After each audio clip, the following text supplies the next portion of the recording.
મહત્વપૂર્ણ breaking news સામે આવ્યા છે. જે રીતે સમાચાર સામે આવ્યા છે તેમાં અત્યારે હાલમાં દાહોદની અંદર ફતેપુરાના કરોડિયા ગામે વીજ કરંટથી કિશોરના મોતના સમાચાર મળી રહ્યા છે.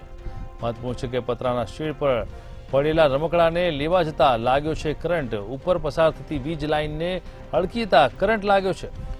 એમાં મહત્વપૂર્ણ બાબત છે કે 11 વર્ષીય રાહુલને કરંટ લાગતા તાત્કાલિક સારવાર અર્થે હોસ્પિટલમાં ખસેડવામાં આવ્યો હતો. સારવાર દરમિયાન કિશોરનું મોત થતા પરિવારમાં શોકની લાગણી જોવા મળી છે. દાહોદ ફતેપુરાના કરોડિયા ગામે વીજ કરંટથી કિશોરનું મોત થયું છે. પતરાના શેડ પર પડેલા રમકડાને લેવા જતા લાગ્યો વીજ કરંટ.